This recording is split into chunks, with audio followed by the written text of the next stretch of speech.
며느리 주제에 어딜 말대꾸야. 친정에서 좀 받았다고 시댁을 우습게 보이냐? 매달 200만 원에 가족카드까지 쥐어들인 며느리한테 시어머니가 찻잔을 집어 던지며 내뱉은 말입니다. 친정 부모님이 평생 일해서 남기신 상가 건물, 그걸 공동 명의로 내놓으라는 시댁 식구들. 옆에서 도와줄 줄 알았던 남편마저 어머니 말씀 좀 들으라며 저를 속 좁은 여자로 몰아세웠죠. 하지만 그날 밤 저는 결심했습니다. 자동이체부터 가족카드, 그리고 우연히 발견한 남편의 그 비밀까지. 며느리 주제라는 그 한마디의 대가, 제가 어떻게 돌려줬을까요? 시댁 식구들을 알거지로 만들어버린 똑똑한 며느리의 통쾌한 복수극, 지금 바로 시작합니다. 부모님의 장례식이 끝나고 49제까지 모두 마친 어느 봄날 오후였습니다. 저는 친정에서 물려받은 서울 외곽의 3층 상가 건물 등기부등본을 손에 쥐고 한참을 멍하니 앉아 있었죠. 빨간 신호등 앞에서 졸음운전 트럭에 들이받친 부모님은 단 한마디 유언도 남기지 못한 채 그렇게 저를 떠났습니다. 그 자리에 남은 건 두 분이 평생 허리띠 졸라매며 일군 작은 건물 하나와 35해 인생에서 가장 큰 구멍이었습니다. 남편은 결혼 5년차 평범한 회사원이었고 친정에 들어온 유산 이야기를 듣자마자 눈빛이 묘하게 흔들렸죠. 저는 그 흔들림을 못 본 척했습니다. 부부 사이에 그 정도 욕심은 사람이라면 누구나 가질 수 있다고 스스로를 다독였으니까요. 식탁 앞에 마주 앉은 남편이 숟가락을 내려놓으며 입을 열었습니다. 여보, 어머니 요즘 부쩍 기운이 없으셔. 아버지 돌아가신 뒤로 우리 어머니도 늙으셨더라. 저는 국그릇을 조심스럽게 옆으로 밀며 고개를 끄덕였습니다. 나도 그 생각했어. 어머니께 매달 용돈을 좀 보내드리는 게 어떨까? 남편이 숟가락을 들다 말고 저를 빤히 바라봤죠. 진심이야? 진심이야. 상가에서 월세가 꼬박꼬박 들어오잖아. 그 중에 200만 원 정도는 어머니께 자동이체로 보내드리려고. 남편 입꼬리가 슬그머니 위로 올라가는 게 보였습니다. 저는 그 표정을 애써 따뜻한 미소로 받아주었죠. 여보, 우리 어머니 좋아하시겠다. 진짜 잘 생각했어. 남편이 제 손등을 토닥였습니다. 저는 그날 밤 은행 앱을 열어 매달 1일 시어머니 통장으로 200만 원이 자동으로 빠져나가도록 설정을 마쳤습니다. 거기서 멈췄으면 좋았을 텐데 저는 욕심 많은 며느리는 아니라는 말을 듣고 싶었습니다. 다음 날 아침 저는 출근 전 남편에게 새 신용카드 2장을 내밀었습니다. 여보, 이거 어머니랑 아가씨한테 드려. 갑자기 급한 일 있을 때 쓰시라고. 남편이 카드를 받아들고 어리둥절한 얼굴을 했습니다. 이게 뭐야? 가족카드야. 한도는 넉넉하게 잡아놨어. 병원비나 진짜 급할 때만 쓰시라고 말씀드려. 남편이 카드를 양손에 한 장씩 쥐고 흔들흔들 보더니 크게 웃었습니다. 여보, 진짜 우리 집안에 복덩이가 굴러들어왔네. 우리 어머니 이거 받으시면 입이 귀에 걸리시겠다. 저는 회사로 향하는 차 안에서 핸들을 잡은 채 조용히 안도의 숨을 내쉬었습니다. 이 정도 호의면 시댁과 평화롭게 지낼 수 있겠다 싶었죠. 부모님께 받은 것을 시댁과 나누는 일이 며느리의 도리라고 믿었으니까요. 그 믿음이 얼마나 어리석은 착각이었는지 그때는 정말 몰랐습니다. 자동이체가 처음 빠져나간 날로부터 정확히 닷새 뒤였습니다. 회사에서 점심을 먹고 자리로 돌아온 제 핸드폰에 카드사 결제 알림이 우수수 떴습니다. 명품관 가방 매장에서 480만 원, 화장품 매장에서 220만 원, 백화점 식당가에서 90만 원. 그것도 단 2시간 사이에 일어난 일이었죠.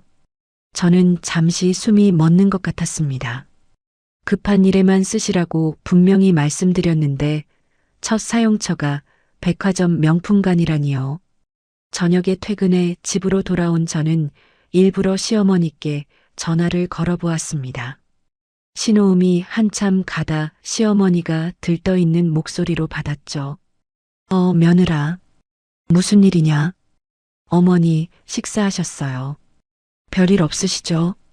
수화기 너머로 시어머니가 부녀의 사람들과 떠드는 소리가 시끄럽게 들렸습니다.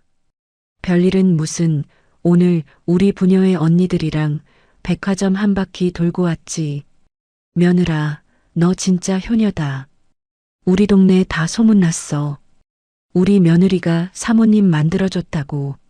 저는 핸드폰을 잡은 손에 천천히 힘이 들어가는 걸 느꼈습니다. 어머니, 그 카드는 정말 급한 일 있으실 때만 쓰시라고 드린 건데요. 시어머니가 코웃음을 치는 소리가 짧게 들렸습니다. 예, 가족끼리 그게 무슨 소리야. 급한 일 따로 있고 안 급한 일 따로 있어? 며느리가 시어머니 호강시켜주겠다는데 뭐가 문제야? 저는 입술을 살짝 깨물었다가 다시 풀었습니다. 알겠어요, 어머니. 그래도 한도라는 게 있으니까요. 한도? 예, 나 그거 신경 쓰는 사람 아니다. 끊는다.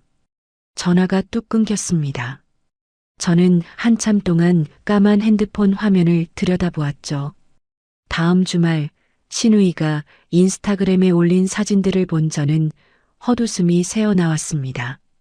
강남의 어느 풀빌라 수영장 앞에서 비키니 차림으로 샴페인 잔을 든 신우이가 재벌가 외동딸이라는 해시태그를 달고 활짝 웃고 있었죠.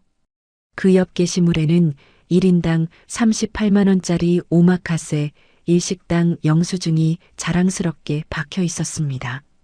저는 결제 내역을 차근차근 정리해 엑셀 파일로 만들었습니다. 석 장이 빼곡하게 채워졌죠. 저녁 식사를 마친 남편 앞에 저는 그 종이를 내밀었습니다. 여보, 이거 한번 봐줘. 남편이 종이를 쓱 훑어보더니 픽 웃었습니다. 뭘 이런 걸 다 정리했어. 저는 남편의 그 가벼운 웃음에 가슴이 한번 철렁 내려앉았습니다. 여보, 이게 웃을 일이야? 한 달도 안 됐는데 2천만 원이 넘게 나갔어. 남편이 식탁에 한쪽 팔을 괴고 저를 비스듬히 바라봤죠. 여보, 우리 어머니 평생 동안 사모님 소리 한번 못 들어보고 사신 분이야. 며느리 잘 만나서 이제 좀 누리시는데 그걸 가지고 뭐 그래. 누리시는 거랑 흥청망청 쓰는 거랑은 다르잖아. 남편이 종이를 한쪽으로 밀어버렸습니다. 여보, 당신 너무 쪼잔하게 굴지 마. 동네에서 다들 우리 어머니 사모님 하니까 나도 어깨 펴고 다니잖아. 좀 기분 좀 내게 놔둬. 저는 남편 얼굴을 한참 바라봤습니다. 남편의 그 표정에서 친정에서 들어온 돈을 마치 자기 능력으로 번 것처럼 으스대는 기색이 진하게 묻어나왔죠. 저는 더 이상 말을 잇지 못하고 식탁 위 종이를 다시 챙겼습니다. 그 일이 있고 사흘 뒤 오전 제 상가 1층 카페 사장님께 전화가 걸려왔습니다. 수화기 너머 카페 사장님 목소리가 조심스러웠죠. 사장님, 통화 괜찮으세요? 네, 사장님. 무슨 일이세요? 저 죄송한 말씀인데요. 사장님 시어머니 되시는 분이 오늘 아침에 또 다녀가셨거든요. 저는 키보드 위에 올려두었던 손이 그대로 멈췄습니다. 또요? 무슨 일로요? 가게에 들어오시더니 테이블 위에 손가락으로 줄을 그어 보시고는 청소 상태가 엉망이라고 직원 앞에서 큰 소리를 치셨어요. 그러고는 이번 달 관리비는 자기가 알아서 깎아줄 테니 걱정 말라고 하시면서 가셨는데요. 사장님, 정말 죄송하지만 저희가 너무 곤란해서요. 저는 의자에 등을 기대며 천장을 한번 올려다 보았습니다. 사장님, 정말 죄송해요. 제가 바로 처리할게요. 저는 그 자리에서 시어머니께 전화를 걸었습니다. 3번 신호음이 가고서야 받더군요. 어머니, 저예요. 왜? 어머니, 제 상가에 자꾸 들르신다고 들었어요. 세입자분들이 많이 불편해하셔서요. 앞으로는 상가 쪽은 좀 자제해 주시면 안 될까요? 수화기 넘어 시어머니의 숨소리가 거칠어졌습니다. 예, 지금 너 나한테 우리 며느리 건물에 오지 말라고 하는 거냐? 어머니, 그게 아니라요. 세입자분들이 장사하시는 곳이니까요. 아니긴 뭐가 아니야. 가족끼리 내 것 내 것이 어디 있어. 우리 아들 마누라 건물이면 그게 내 건물이지 누구 건물이야. 저는 그 말에 잠시 호흡을 가다듬어야 했습니다. 어머니, 어쨌든 세입자분들이 영업하시는 데 지장이 있으면 안 되니까요. 며느리가 시어머니를 다 가르치려 들고. 알았다, 끊어. 전화가 끊긴 뒤 저는 의자에 한참 동안 앉아 있었습니다. 그 통화 이후로 시어머니의 표정이 달라졌습니다. 겉으로는 며느리 하면서도 눈빛이 차갑게 식어 있었죠. 주말마다 저를 시댁으로 부르기 시작한 것도 그때부터였습니다. 며느라, 이번 주말에 김장 좀 해야겠다. 한 쉼포기만 하자. 며느라, 이번 주는 큰집 식구들이 다 모이니까 와서 음식 좀 해라. 저는 토요일 새벽부터 시댁 부엌에 서서 배추를 절이고 물을 채 썰었습니다. 남편은 거실 소파에 누워 핸드폰 게임을 하다가 어머니가 부르면 마지못해 일어나 김치통 하나 옮기고 다시 방으로 들어가 버렸죠. 시누이는 손가락에 매니큐어가 마르지 않았다며 부엌 근처에는 얼씬도 하지 않았습니다. 손에 빨간 고춧가루가 잔뜩 묻은 채로 허리를 펴고 일어서면 시어머니가 옆에서 한마디씩 던졌습니다. 며느라, 양념 좀 더 짭짤하게 해라. 너희 친정에서는 이렇게 싱겁게 먹었니? 저는 입을 꾹 다물고 손만 부지런히 움직였습니다. 그 와중에 시어머니가 부녀의 친구분과 통화하는 소리가 들려왔죠. 언니. 우리 며느리가 지금 옆에서 김장하고 있어. 그 건물 며느리. 호호호, 내가 며느리 복은 좀 있지. 저는 고무장갑을 벗어 싱크대 옆에 가지런히 놓아두었습니다. 손이 후들거렸지만 표정만은 일부러 평온하게 유지했습니다. 이런 시간이 정확히 한 달 동안 이어졌습니다. 첫 200만 원이 시어머니 통장에 들어간 지 꼭 한 달째 되는 일요일 저녁, 시댁 거실로 저는 다시 호출당했습니다. 남편이 운전대를 잡고 가는 차 안에서 콧노래를 흥얼거렸죠. 여보, 오늘 어머니가 가족회의 하자고 그러더라. 저는 차창 밖을 바라보며 짧게 대답했습니다. 무슨 가족회의? 몰라, 좋은 일이라고 그러시던데. 가서 들어보자. 시댁 거실에 도착했을 때 시어머니는 평소와 달리 화장을 곱게 하고 한복 비슷한 옷을 차려입고 앉아 있었습니다. 시누이도 거실 한쪽 소파에 다리를 꼬고 앉아 핸드폰을 만지작거렸죠. 거실 한가운데 놓인 유리 탁자 위에는 어디서 떼어온 듯한 서류 한 장이 단정하게 올라와 있었습니다. 저는 그 서류에 찍힌 도장과 글자들이 무엇인지 단번에 알아보았습니다. 제 상가 건물의 등기부등본이었습니다. 시어머니가 천천히 고개를 들어 저를 똑바로 바라보더니 손바닥으로 그 종이를 가볍게 두드렸습니다. 며느라, 앉아라.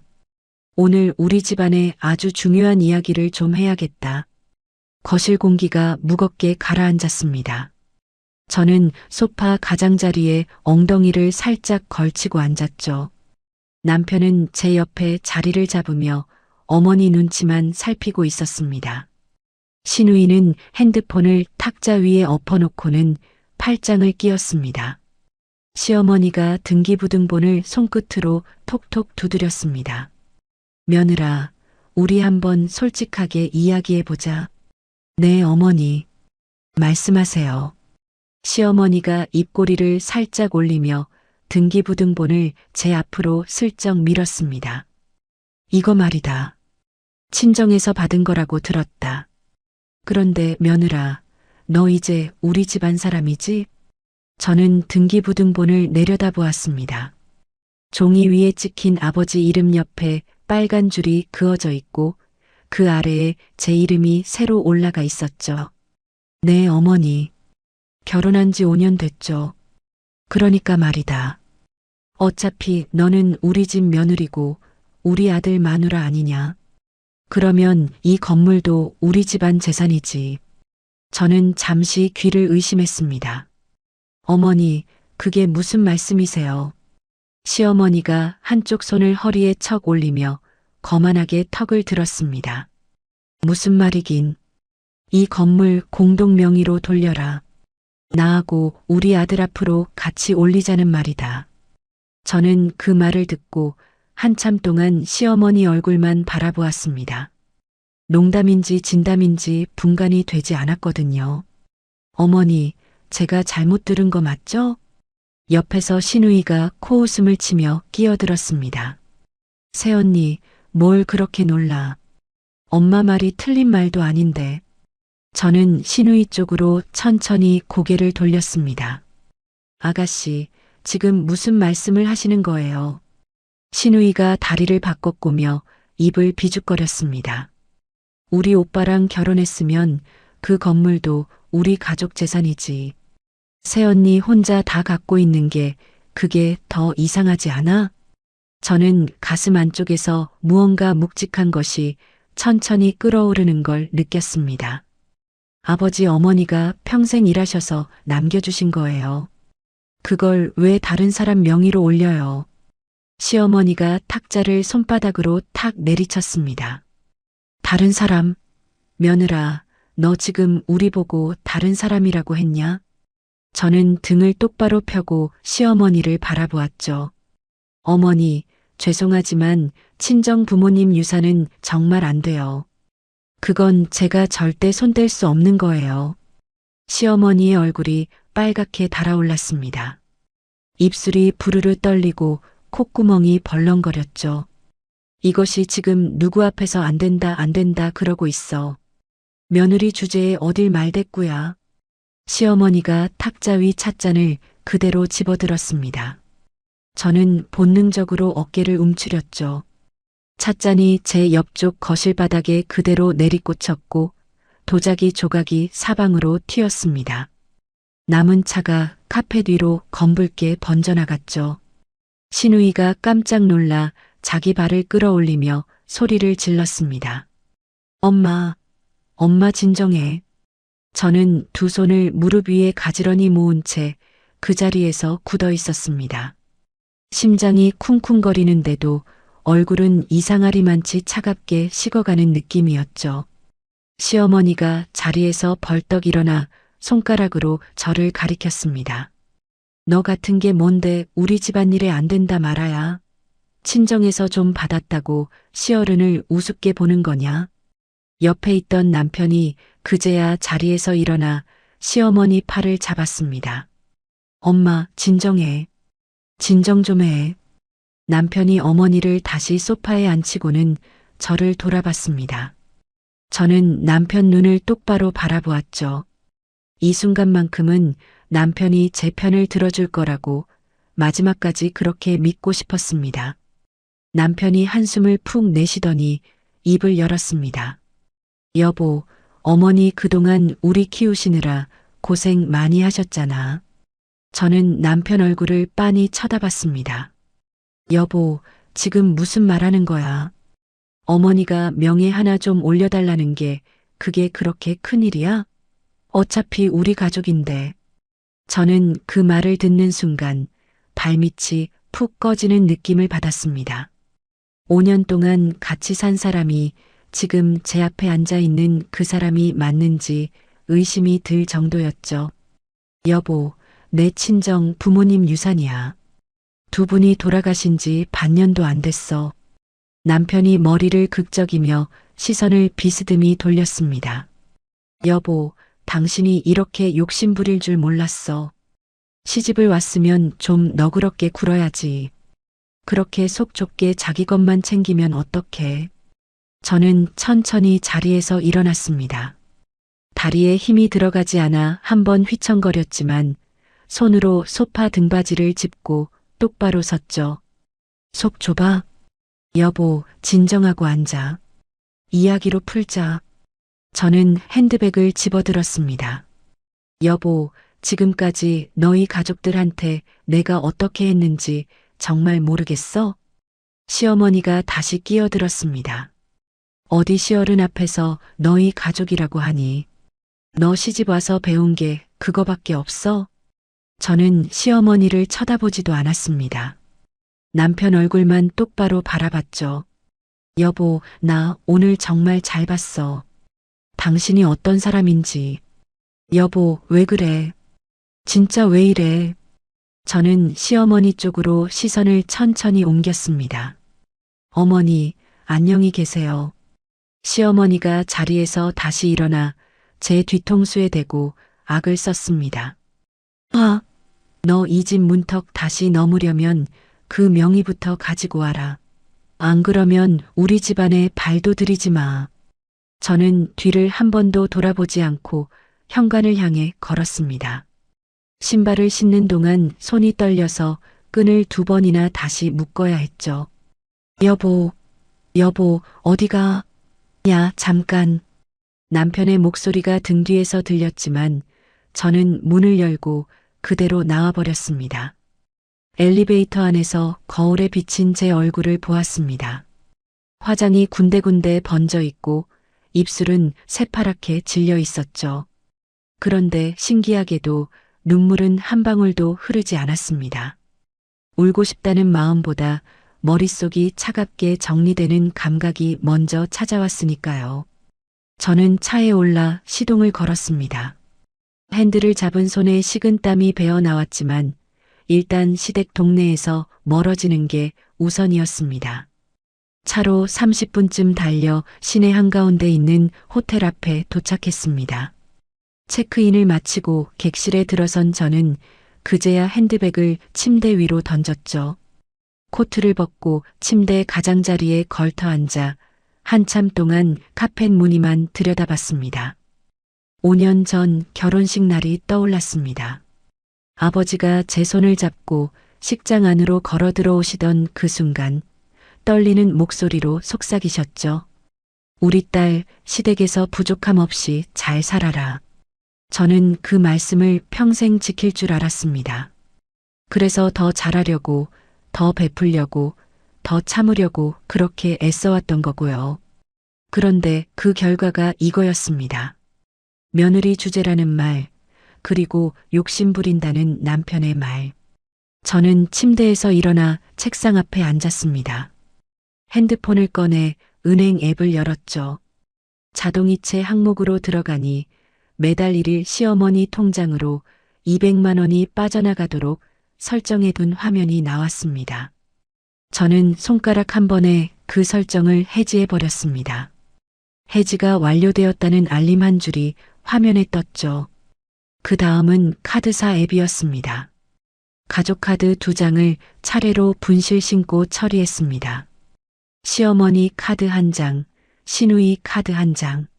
상담원이 도난 가능성도 있는지 묻자 저는 또박또박 대답했죠.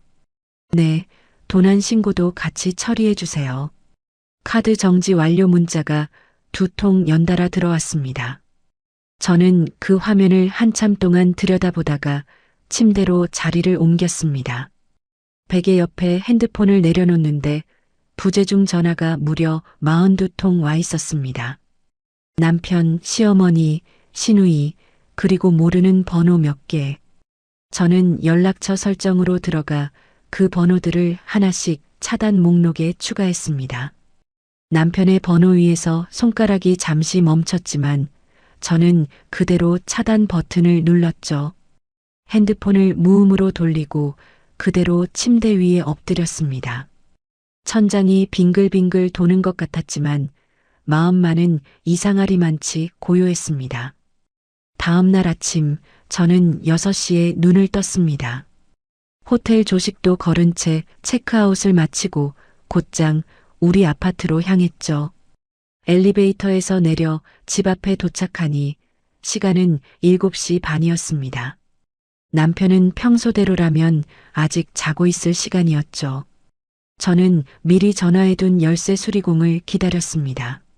10분쯤 지나 작업복 차림의 아저씨가 공구 가방을 들고 올라오셨습니다. 안녕하세요. 사장님이세요? 네, 제가 신청했어요. 도어록 번호 좀 새로 설정해 주세요. 아저씨가 가방을 내려놓고 일을 시작했습니다. 띠리릭, 도어록 안쪽에서 작은 기계음이 났습니다. 10분쯤 작업이 이어졌고 아저씨가 저를 돌아봤죠. 사장님, 새 비밀번호 직접 누르세요. 저는 새 번호를 천천히 입력했습니다. 부모님 2분의 생신을 합친 숫자였죠. 도어록이 환하게 한번 깜빡이며 새 번호를 인식했습니다. 수리비를 드리고 아저씨를 보낸 뒤 저는 집 안으로 들어갔습니다. 거실에는 어젯밤 남편이 마신 듯한 술병이 식탁 위에 2병 굴러다니고 있었죠. 저는 안방 옷장을 열어 남편 옷을 한 벌씩 캐리어에 담기 시작했습니다. 셔츠, 정장, 양말, 속옷, 운동복까지. 캐리어 2개가 가득 찼습니다. 화장실에 있던 남편 칫솔과 면도기까지 비닐봉지에 따로 챙겨 넣었죠. 마지막으로 결혼사진 액자도 캐리어 위에 가지런히 올려두었습니다. 저는 캐리어 2개와 비닐봉지를 모두 끌고 현관 밖 복도로 내놓았습니다. 엘리베이터 옆 벽면에 캐리어를 나란히 세워두니 그게 마치 무슨 이삿짐 같았죠. 집 안으로 다시 들어와 현관문을 닫고 안에서 도어록을 잠갔습니다. 거실 가운데 서서 한 바퀴 천천히 둘러보았습니다. 이 집은 결혼하면서 친정에서 보태준 돈으로 마련한 제 명의의 아파트였습니다. 남편이 들어와 살 자리는 처음부터 없었던 거죠. 저는 거실 소파에 앉아 핸드폰을 들었습니다. 이혼 전문 변호사 사무실 번호를 검색해 메모장에 옮겨 적었습니다. 그리고 가장 평이 좋은 사설 데이터 복구 업체 한 곳도 함께 표시해 두었죠. 서랍 안쪽 깊은 곳에 넣어두었던 남편의 예전 스마트폰이 떠올랐거든요. 작년 봄에 새 폰으로 바꾸면서 남편이 던져두고 간 그 낡은 검정색 기계가 어쩐지 자꾸 마음에 걸렸습니다. 저는 자리에서 일어나 옷을 갈아입었습니다. 오늘 출근 전에 들러야 할 곳이 한두 군데가 아니었거든요. 다음 날 오전 10시 30분이었습니다. 저는 회사 사무실에서 결제 서류를 검토하고 있었죠. 핸드폰 화면이 잠깐 켜지더니 카페 사장님께서 보낸 짧은 문자 한 통이 떴습니다. 사장님, 오늘은 시어머님 안 오셨어요. 마음 편히 일하세요. 저는 그 문자를 보고 역게 한번 웃었습니다. 같은 시각 시내 한복판 백화점 명품관에서는 한바탕 소동이 벌어지고 있었습니다. 그 광경을 저는 나중에 그 매장 직원분께 전해들었죠. 시어머니가 부녀의 친구분 2명을 끌고 와서 새 가방을 골랐다고 합니다. 진열대 앞에서 한참을 손가락질하며 이거저거 만져보더니 850만 원짜리 핸드백을 결제대 위에 척 올려놓았다고요. 옆에서 시누이도 600만 원짜리 지갑 하나를 같이 내밀었다고 합니다. 직원이 카드를 받아들고 단말기에 긁었습니다. 띠릭하고 빨간 화면이 떴습니다. 직원이 다시 한번 긁어보았지만 같은 결과였죠. 직원이 살짝 당황한 목소리로 시어머니에게 말을 건넸습니다. 고객님, 이 카드가 분실 신고로 정지되어 있는데요. 다른 카드 있으세요? 시어머니의 얼굴이 빨개졌습니다. 뭐, 정지, 그게 무슨 말이야? 여기 단말기에 분실 신고 카드라고 뜨거든요. 옆에서 부녀의 친구분 2명이 어색하게 서로를 쳐다봤다고 합니다. 신우이가 자기 카드를 가방에서 꺼내 직원에게 내밀었습니다. 그럼 이걸로 해주세요. 직원이 또 한 번 단말기에 카드를 긁었지만 결과는 똑같았습니다. 매장 안에 있던 다른 손님들이 슬슬 그쪽을 쳐다보기 시작했습니다. 시어머니가 직원의 어깨를 잡고 흔들었다고 합니다. 이거 다시 한번 해봐. 우리 며느리가 한도가 얼마나 큰지 알아. 직원이 손목을 살짝 빼며 정중하게 다시 안내했습니다. 고객님, 죄송하지만 정지된 카드는 다시 긁어도 똑같습니다. 시어머니의 부녀의 친구분 한 명이 슬그머니 매장을 빠져나갔습니다. 남은 한 명도 가방을 고쳐들며 입을 다물어 버렸죠. 시어머니는 단말기에 대고 한 번 더 큰 소리를 지른 뒤 매장 한가운데서 핸드폰을 꺼내 들었습니다. 저에게 전화를 걸기 시작한 거죠. 회사에 있던 저는 핸드폰 진동을 무시했습니다. 이미 시어머니 번호도 시누이 번호도 남편 번호도 전부 차단해 두었거든요. 차단된 번호에서 걸려오는 전화는 화면에도 뜨지 않고 그대로 사라졌습니다. 오후 2시쯤이었습니다. 회사 안내 데스크에서 저에게 사내 전화가 걸려왔습니다. 팀장님, 1층 로비에 남편분이라는 분이 찾아오셨는데요. 저는 잠시 숨을 골랐습니다. 제가 내려가지 않겠다고 전해주세요. 네, 그렇게 전달했는데요. 큰 소리로 화를 내고 계셔서요. 저는 자리에서 일어나 엘리베이터를 탔습니다. 1층 로비에 내려서니 남편이 안내 데스크 앞에 서서 양손을 허리에 얹은 채 씩씩거리고 있었죠. 머리는 헝클어져 있고 입가에 면도가 덜 된 자국이 그대로 보였습니다. 여보, 남편이 저를 발견하자마자 큰 소리로 불렀습니다. 저는 천천히 그쪽으로 걸어갔습니다. 여기서 이러지 마. 회사야. 그러니까 카드 다시 살려. 우리 어머니가 지금 백화점에서 망신을 당하셨어. 여보, 목소리 낮춰. 내가 왜 낮춰? 당신이 지금 미쳤어. 자동이체도 끊고 카드도 정지시키고 비밀번호까지 바꿔놨더라. 남편이 손가락으로 제 어깨를 툭 밀치며 다가왔습니다. 저는 한 걸음 뒤로 물러서며 안내 데스크 쪽으로 눈짓을 했습니다. 곧 보안 요원 2명이 빠른 걸음으로 다가왔죠. 선생님, 이쪽으로 좀 나가주세요. 남편이 보안 요원의 손을 뿌리치며 또다시 소리를 질렀습니다. 여보, 당신 진짜 이럴 거야.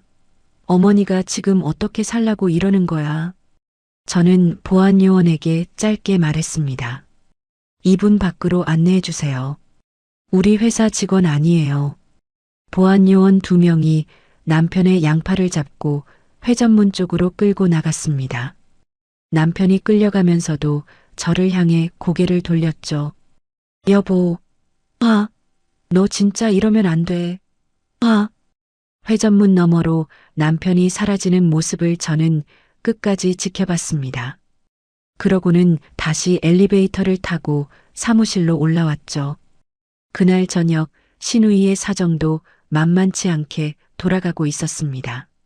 시누이가 매달 다니던 강남의 고급 피부관리실에서 전화가 걸려왔다고 합니다. 회원권 결제 카드가 정지되어 이번 달 회비가 연체 처리되었다는 통보였죠. 곧이어 강남의 최고급 헬스장에서도 비슷한 연락이 갔다고 합니다. 시누이가 동네 친구들 앞에서 자랑하던 개인 교습 회원권이 전부 취소되었다고요.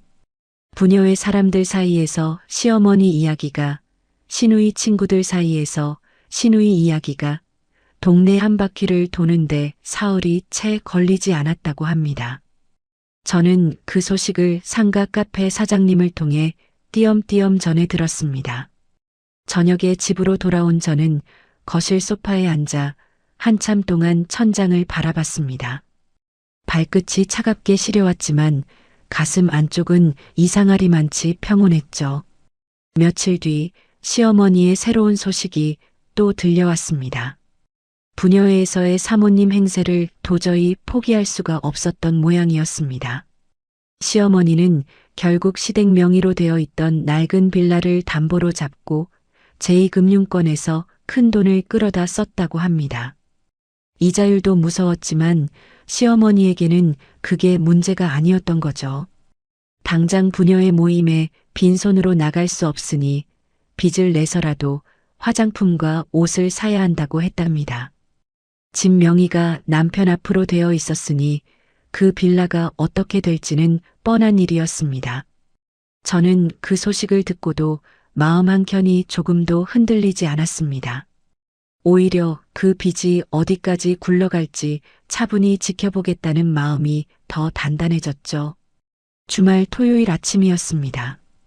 저는 안방 화장대 가장 아래 서랍을 천천히 열었습니다.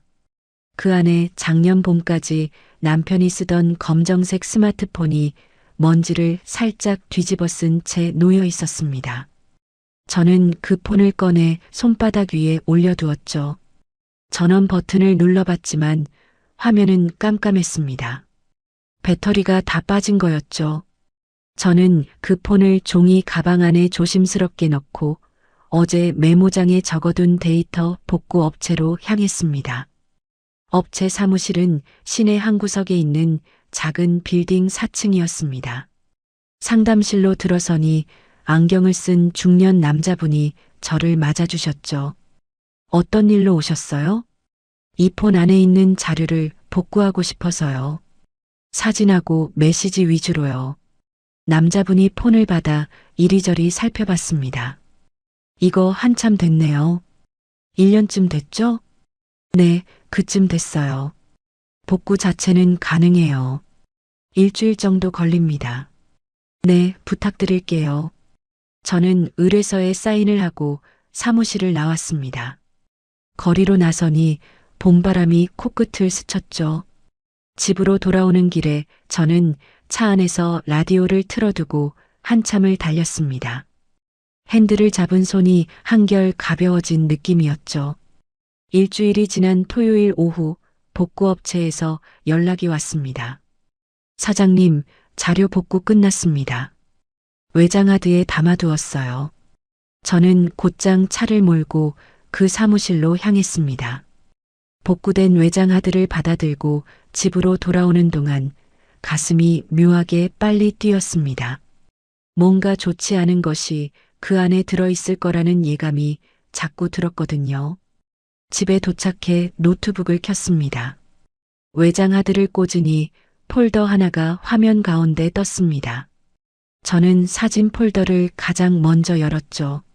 화면 위로 사진 수백 장이 일렬로 펼쳐졌습니다. 처음에는 평범했습니다. 남편이 회사 회식 자리에서 동료들과 찍은 단체 사진들, 출장 갔던 부산 바닷가 풍경 같은 것들이었죠. 그런데 폴더 아래쪽으로 스크롤을 내릴수록 모르는 여자 한 명이 자꾸만 사진에 등장하기 시작했습니다. 처음에는 회사 회식 자리에서 같이 찍힌 모습이었습니다. 남편 옆자리에서 어색한 미소로 술잔을 든 짧은 단발머리의 여자.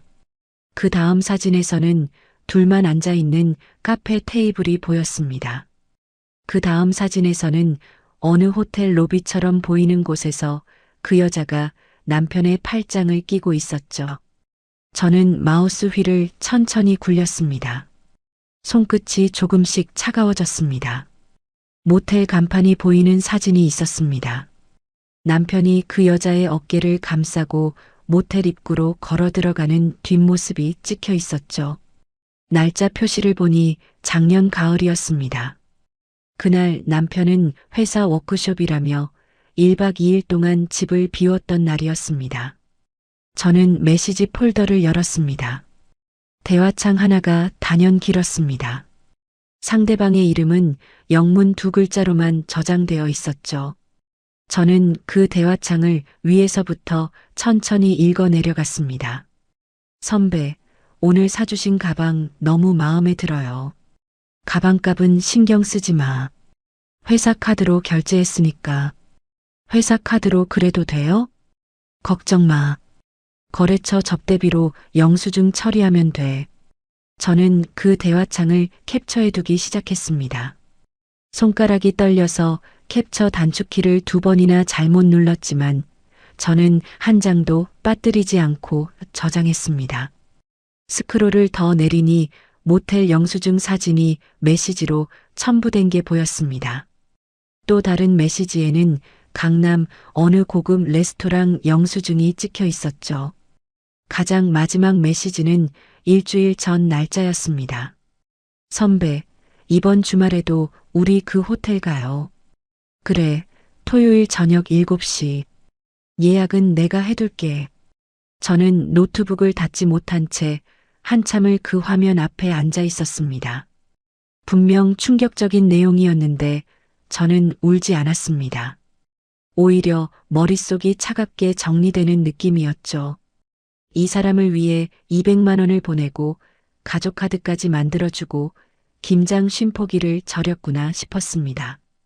저는 자리에서 일어나 책상이 메모장에 흥신소한 곳에 전화번호를 적어두었습니다. 이미 한번 검색해 두었던 곳이었죠. 그날 밤 저는 흥신소에 전화를 걸었습니다. 상대 남자분이 묵직한 목소리로 저를 맞아주셨습니다. 무슨 일로 의뢰하시려고요? 이번 주 토요일 저녁 남편이 어느 호텔에 들어갈 거예요. 사진과 영상 모두 부탁드릴게요. 호텔 위치와 시간은 알고 계세요? 네, 시간은 7시예요. 호텔 이름도 메시지로 보내드릴게요. 네, 알겠습니다. 의뢰비는 사무실 방문하셔서 결제하시면 됩니다. 저는 통화를 끊고 노트북을 다시 열었습니다. 이번에는 이혼 전문 변호사 사무실 홈페이지를 띄웠죠. 상담 예약 페이지에서 가장 빠른 날짜를 골라 신청 버튼을 눌렀습니다. 월요일 오전 10시 첫 상담 예약이 잡혔습니다. 저는 핸드폰을 들어 메모장에 이번 주 일정을 적어 내려갔습니다.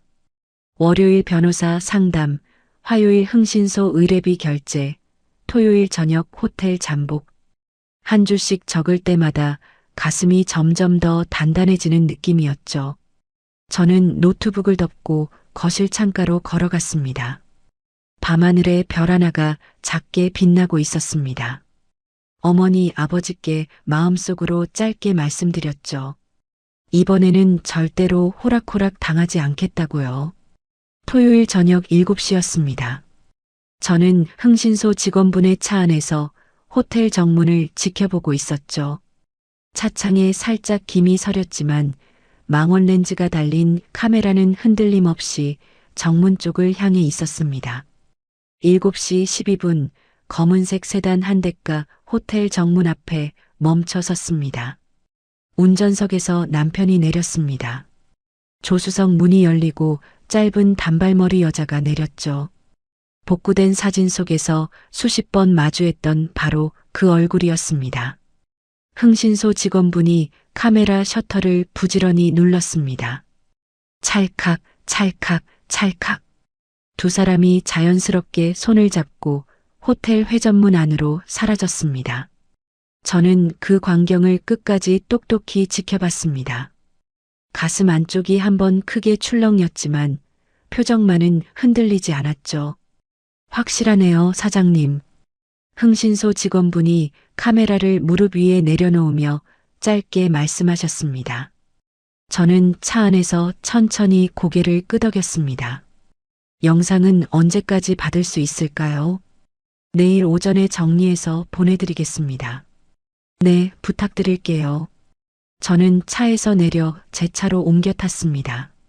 집으로 돌아오는 길 내내 라디오는 끄고 달렸죠. 오로지 도로 위의 차선만 바라보며 운전대를 잡았습니다. 월요일 오전이었습니다. 저는 이혼 전문 변호사 사무실에 앉아 있었습니다. 50대 중반의 여자 변호사님이 제 자료를 한 장씩 넘기며 안경 너머로 천천히 살피셨죠. 사장님, 자료가 너무 깔끔하게 정리되어 있네요. 네, 직접 정리했어요. 이 정도면 위자료 소송에서 충분히 유리합니다. 회사 법인카드 사적 유용 부분은 따로 회사 측에도 전달할 수 있고요. 저는 변호사님의 말씀에 천천히 고개를 끄덕였습니다. 상간녀 위자료 소송도 같이 진행할 수 있을까요? 그럼요. 2건 동시에 접수하시면 됩니다. 부탁드릴게요. 시간 끌고 싶지 않아요. 변호사님이 안경을 벗으며 저를 똑바로 바라보셨습니다. 사장님, 마음 단단히 드세요. 저쪽에서 발버둥 칠 거예요. 네, 각오는 되어 있어요. 저는 사무실을 나와 차에 올랐습니다. 핸들에 손을 얹고 잠시 눈을 감았죠. 부모님 2분의 얼굴이 떠올랐습니다. 저는 작은 목소리로 혼잣말을 했죠. 엄마, 아빠, 나 잘하고 있어. 신용카드 정지 사태가 일어난 지 2주가 지난 어느 오후였습니다. 상가 관리소장님께 다급한 전화가 걸려왔습니다. 사장님, 큰일 났어요. 사장님 시어머님이 지금 관리사무소에 오셔서 난리가 났어요. 저는 회의실에서 자리를 박차고 일어났습니다. 무슨 일이세요? 세입자들 이번 달 월세를 자기한테 다 내놓으라고요. 안 내놓으면 가게 문 다 닫게 만든다고 하시는데요. 저는 핸드폰을 한쪽 어깨로 받친 채 가방을 챙겼습니다. 소장님, 일단 경찰부터 불러주세요. 저도 지금 출발해요. 회사에서 상가까지 차로 25분 거리였습니다. 저는 엑셀을 평소보다 조금 더 깊게 밟았죠. 상가 앞에 도착하니 이미 경찰차 2대가 깜빡이를 켜고 서 있었습니다. 1층 카페 사장님과 다른 가게 사장님 몇 분이 입구 쪽에 모여 웅성거리고 있었죠. 관리사무소 안에서 시어머니의 새된 목소리가 밖까지 새어나왔습니다. 내가 이 건물 시어머니야. 며느리 건물이면 시어머니가 받아도 된단 말이야. 저는 사무소 문을 열고 안으로 들어갔습니다. 경찰관 2분이 시어머니의 양옆에 서서 진정시키고 있었죠. 관리소장님은 책상 뒤편에 식은땀을 흘리며 서 있었습니다. 시어머니가 저를 발견하자마자 손가락을 뻗어 가리켰습니다. 너 잘 왔다. 내가 너 때문에 지금 어떻게 사는지 알기나 해. 저는 시어머니 쪽을 보지 않고 경찰관에게 곧장 말씀드렸습니다. 신고자입니다. 건물주이고요. 영업방해랑 주거침입으로 정식 신고 접수하겠습니다. 경찰관이 수첩을 꺼내 메모를 시작했습니다. 합의는 안 하실 거고요? 네, 절대 안 합니다. 상가 접근 금지 명령도 신청해 주세요. 시어머니가 2눈을 부릅뜨고 저에게 다가오려 했습니다. 옆에 있던 경찰관이 시어머니의 팔을 부드럽게 잡았죠. 어머님, 그러시면 안 됩니다. 지구대로 같이 가시죠. 이거 내가 무슨 죄를 졌다고. 시어머니가 발버둥을 쳤지만 경찰관 2분이 양옆에서 시어머니를 부축해 사무소 밖으로 안내했습니다. 상가 앞에 모여있던 사장님들이 한 발짝씩 물러서며 그 광경을 지켜봤죠. 저는 관리소장님께 짧게 인사를 드린 뒤 경찰차를 따라 지구대로 향했습니다. 지구대 안대기실에 시어머니가 의자에 앉아 씩씩거리고 있었습니다. 저는 그 맞은편 의자에 앉아 차분히 진술서를 작성했죠. 30분쯤 지나 지구대 문이 벌컥 열렸습니다. 남편이 머리를 헝클어뜨린 채 뛰어들어왔습니다. 엄마, 괜찮아. 남편이 시어머니에게 달려가 손을 잡았습니다. 그러고는 저를 발견하자 표정이 사색이 되었죠. 여보, 제발 한 번만 봐줘. 합의해줘. 저는 진술서를 계속 적어 내려갔습니다. 남편이 제 앞으로 다가와 무릎까지 살짝 굽혔습니다. 여보, 부탁이야. 어머니 연세도 있으시잖아. 한 번만 눈 감아줘. 저는 펜을 내려놓고 천천히 고개를 들었습니다. 여보, 합의 같은 건 없어. 여보, 이미 다 정리됐어. 저는 자리에서 일어나 가방 안에서 두툼한 서류 봉투 2개를 꺼냈습니다. 남편의 가슴팍에 그 봉투를 그대로 들이밀었죠. 이게 뭐야? 남편이 봉투를 받아들고 어리둥절한 표정을 지었습니다. 열어봐. 남편이 봉투 입구를 찢었습니다. 서류 첫 장을 보고 남편의 손이 굳어버렸죠. 이혼 소장? 그리고 그 옆에 있는 건 상간녀 위자료 청구 소송장. 남편의 얼굴에서 핏기가 한순간에 빠져나갔습니다. 저는 가방에서 또 다른 서류 한 묶음을 꺼냈습니다. 복구된 사진들과 흥신소에서 보내온 호텔 출입 사진들, 그리고 회사 법인카드 사적 유용 내역서였죠. 저는 그 서류를 지구대 대기실 바닥에 그대로 펼쳐 놓았습니다. 호텔 정문에서 손을 잡고 들어가는 사진, 모텔 입구에서 어깨를 감싸고 들어가는 사진, 법인카드로 결제한 가방 영수증 사진. 이게 뭐야? 이게 뭐냐고. 시어머니가 의자에서 일어나 바닥에 흩어진 사진들을 한 장씩 집어들었습니다. 사진을 들여다본 시어머니의 손이 떨리기 시작했죠. 남편은 그 자리에 그대로 주저앉아 버렸습니다. 2다리가 풀려 무릎이 바닥에 닿았고 어깨가 들썩이며 숨소리가 거칠어졌습니다. 여보, 이거 오해야. 오해야. 오해? 저는 그 단어에 역게 한번 웃었습니다. 여보, 회사 카드로 가방 사주고 영수증 위조한 것도 오해야? 남편이 2손으로 자기 얼굴을 감쌌습니다. 여보, 잠깐만. 시어머니가 사진 한 장을 손에 꼭 쥔 채 저를 돌아봤습니다. 저는 시어머니가 그래도 마지막 양심은 있을 거라고 잠깐 기대했죠. 아들의 외도와 회사 돈 빼돌린 일을 보고 한마디라도 사과를 할 줄 알았으니까요.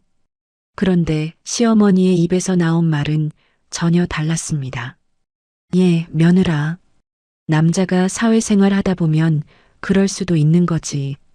그깟 여자 하나 만난 거 가지고 이혼까지 하겠다는 거야? 저는 그 말을 듣고 한참 동안 시어머니 얼굴을 들여다봤습니다. 어머니, 지금 그게 사람이 할 소리예요? 예, 너도 좀 부족한 게 있으니까 우리 아들이 밖으로 돈 거 아니냐? 잘 좀 챙기지 그랬어. 저는 그 순간 깨달았습니다. 이 사람들에게 양심이라는 것을 기대했던 제가 어리석었다는 거요. 어머니, 더 이상 할 말 없어요. 저는 바닥에 흩어진 사진들을 그대로 두고 가방을 챙겼습니다. 남편이 무릎걸음으로 저를 따라오며 바짓가랑이를 잡았죠. 여보, 한 번만 살려줘. 회사에서 알면 나 끝장이야. 저는 남편의 손을 발로 가볍게 떨쳐냈습니다. 여보, 이미 늦었어. 지구대 밖으로 나오니 늦은 오후의 햇살이 따뜻하게 내려앉아 있었습니다. 저는 차에 올라타 시동을 걸었죠. 핸들 위에 손을 얹고 잠시 숨을 골랐습니다. 지구대 유리문 너머로 시어머니가 손가락질하며 악을 쓰는 모습이 보였습니다. 저는 그 모습을 한번 흘낏 본 뒤 엑셀을 밟았습니다. 차가 도로 위로 부드럽게 미끄러져 나갔죠. 집으로 돌아오는 길에 저는 갓길에 잠시 차를 세웠습니다. 핸드폰을 꺼내 메모장을 열었죠. 남편이 다니는 회사의 인사팀 메일 주소와 감사실 메일 주소가 적혀 있었습니다. 지난번 변호사님과 상담하면서 미리 알아둔 정보였죠. 저는 새 메일을 열어 익명 이메일 계정으로 로그인했습니다. 제목칸에 짧게 적었습니다. 법인카드 사적 유용 및 사내 불륜 제보. 본문에는 길게 쓰지 않았습니다. 날짜와 금액, 영수증 사진, 모텔 출입 사진, 메시지 캡처를 차근차근 첨부했죠. 마지막에 한 줄을 덧붙였습니다. 객관적인 조사를 정중히 부탁드립니다. 저는 전송 버튼 위에 손가락을 올렸습니다. 잠깐 망설였습니다. 이걸 누르는 순간 남편의 사회생활은 정말로 끝나는 거였으니까요. 하지만 저는 곧 손가락에 힘을 주었습니다. 전송 완료라는 문구가 화면에 떴죠. 저는 핸드폰을 조수석에 내려놓고 다시 시동을 걸었습니다. 같은 시각, 신우이의 상황도 빠르게 망가지고 있었습니다. 명품 할부금이 한꺼번에 청구되기 시작했고 카드는 정지된 상태였으니 갚을 길이 없었죠. 부녀의 사람들 앞에서 영엘리치 행세를 유지하고 싶었던 신우이의 욕심이 결국 이를 키웠습니다. 신우이는 인터넷에서 검색한 사채업자에게 전화를 걸었습니다. 등록된 곳이 아닌 불법으로 운영되는 사채업자였죠. 이자율이 살인적이라는 걸 알면서도 신우이는 돈을 빌렸습니다. 그날 밤 신우이의 통장으로 거액이 입금되었고 며칠 안에 갚지 않으면 어떤 일이 벌어지는지에 대한 경고가 함께 따라왔습니다. 신우이는 그 경고를 가볍게 흘려들었다고 합니다. 며칠 뒤면 새언니가 분명히 돈을 다시 보내줄 거라고, 한 번 더 굽실거리면 다 풀릴 일이라고 믿었던 거죠. 저는 그 소식을 카페 사장님을 통해 우연히 전해 듣고도 별다른 반응을 보이지 않았습니다. 그저 핸드폰을 닫고 마시던 따뜻한 차를 한 모금 입에 머금었을 뿐이었죠. 창밖으로 봄밤의 가로등이 노랗게 빛나고 있었습니다. 저는 그 불빛을 한참 동안 바라봤습니다. 남편 회사로 익명 이메일을 보낸 지 사흘이 지난 아침이었습니다. 저는 출근길 차 안에서 라디오 뉴스를 듣고 있었죠. 핸드폰이 짧게 울렸습니다. 남편 회사에 다니는 대학 동기 한 명에게서 온 문자였습니다. 야, 너 알아? 너희 신랑 어제 징계위원회 열렸대. 회사 발칵 뒤집혔어. 저는 신호등 앞에 정차한 채로 그 문자를 천천히 읽었습니다. 핸들 위에 얹은 손가락이 가볍게 톡톡 움직였죠. 답장은 보내지 않았습니다. 그날 오후 남편 회사의 감사팀에서는 빠른 결정을 내렸다고 들었습니다. 법인카드 사적 유용 금액과 영수증 위조 정황이 너무도 명백했으니까요. 거기에 사내 불륜으로 회사 명예까지 실추시켰다는 판단이 더해졌습니다. 남편에게는 즉각적인 해고 통보가 내려졌고 회사 측에서는 빼돌린 돈에 대해 별도로 반환 청구 소송까지 진행하겠다는 입장을 밝혔다고 합니다. 상간녀라는 그 여자도 무사하지 못했죠. 사내 게시판에 불륜녀라는 글이 올라온 지 반나절 만에 회사 전체에 소문이 돌았다고 합니다. 엘리베이터에서 마주치는 동료들마다 그 여자를 흘낏거렸고 점심 식사 자리에도 아무도 끼워주지 않았다고 하더군요. 결국 그 여자는 일주일을 채 견디지 못하고 사직서를 던지고 도망치듯 회사를 나왔다고 합니다. 남편이 그 여자에게 전화를 걸었지만 이미 번호는 차단당한 뒤였죠.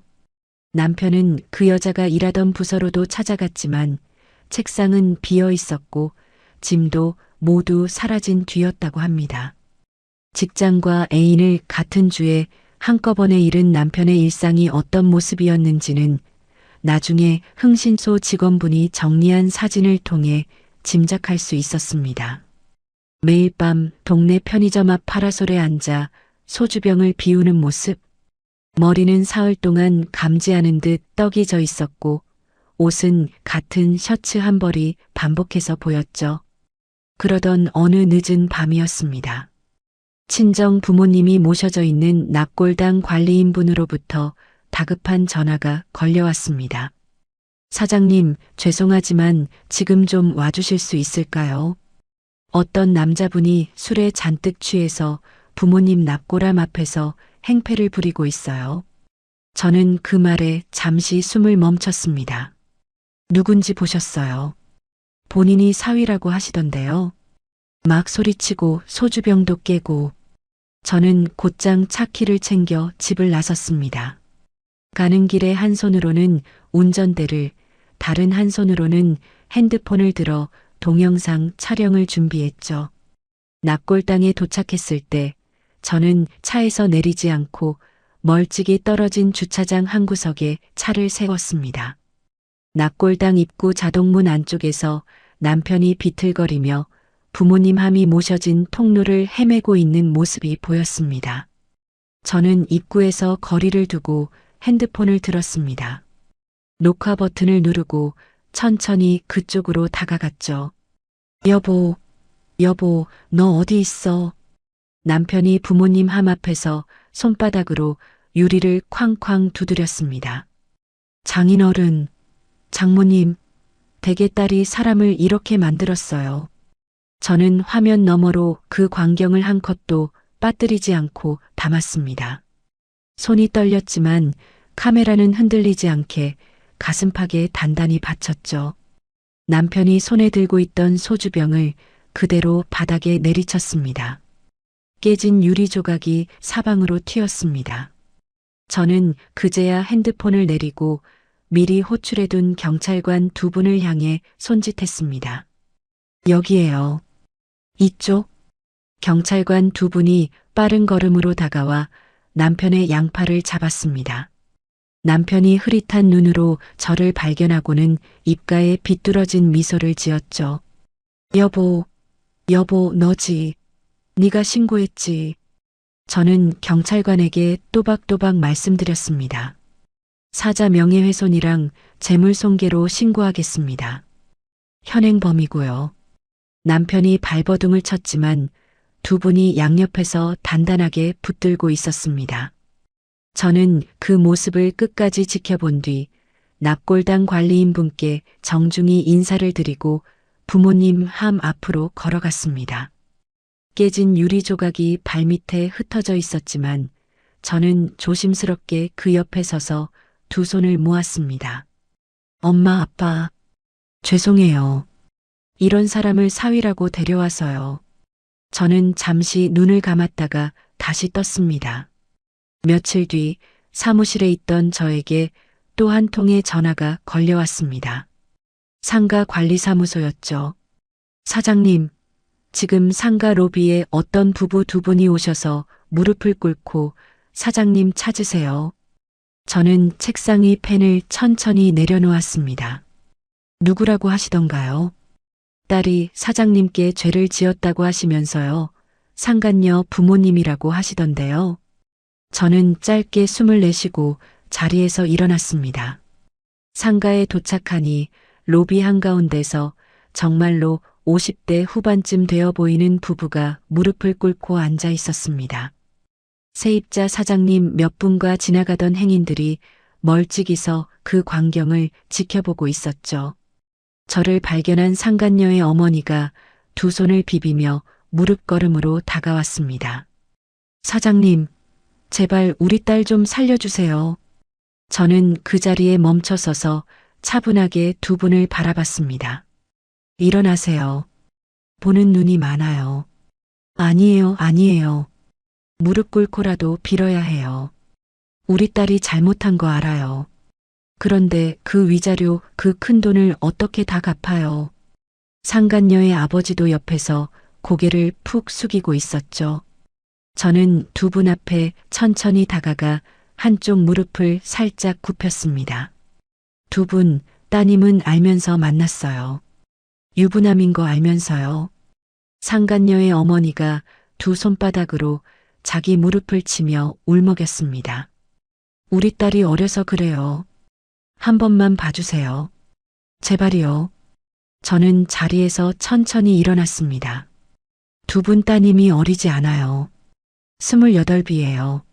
사장님, 제 결혼은 10년이 다 되어가요. 따님 때문에 끝났어요. 저는 한 발짝 뒤로 물러서며 또박또박 말씀드렸습니다. 두 분 따님이 남의 가정 파탄낸 대가는 법에 정해진 대로 정확하게 치르셔야 해요. 그게 정의예요. 상간녀의 어머니가 바닥에 그대로 엎드렸습니다. 사장님, 사장님. 저는 관리소장님께 짧게 눈짓을 보냈습니다. 소장님, 두 분 일어나시게 도와드리고 정중히 모셔다 드리세요. 저는 뒤를 돌아 엘리베이터 쪽으로 걸어갔습니다. 등 뒤에서 들리는 울음소리에 발걸음을 멈추지 않았죠. 그 일이 있고 일주일 뒤였습니다. 시댁의 빌라는 결국 은행에서 기한 이익상실 처분이 내려졌습니다. 쉽게 말해서 2달 동안 이자도 내지 못하니 은행에서 더는 못 기다리겠다고 손을 든 셈이었죠. 빌라는 곧장 강제 경매 절차로 넘어갔습니다. 집까지 빼앗기게 생긴 시어머니와 시누이는 자존심이고 뭐고 다 내려놓고 제 회사 앞으로 찾아왔습니다. 저는 그날 마침 오후 회의를 마치고 1층 로비를 지나가던 길이었습니다. 회전문 밖에 시어머니와 시누이가 나란히 서 있는 모습이 유리 너머로 보였죠. 시어머니가 저를 발견하자마자 회전문 안으로 뛰어들어왔습니다. 시누이도 뒤따라 들어왔습니다. 며느라, 며느라, 한 번만 살려줘. 시어머니가 두 손을 맞잡고 저에게 다가왔습니다. 회사 직원 몇 명이 점심 식사를 마치고 들어오던 길이었고 보안 요원 2명도 데스크 앞에 서 있었죠. 저는 핸드백 안에서 작은 핸드폰 하나를 천천히 꺼냈습니다. 어머니, 잠시만요. 저는 핸드폰 녹음 파일 목록에서 한 개의 파일을 골랐습니다. 오래전 시댁 거실에서 시어머니의 폭언을 받아두었던 그 녹음 파일이었죠. 가족회의가 열렸던 그날 저녁, 저는 가방 안 핸드폰의 녹음 버튼을 미리 눌러두었었습니다. 그날의 모든 말이 한마디도 빠짐없이 그 안에 담겨 있었죠. 저는 스피커폰 모드로 돌리고 재생 버튼을 눌렀습니다. 로비의 시어머니의 그날 그 목소리가 쩌렁쩌렁 울려 퍼졌습니다.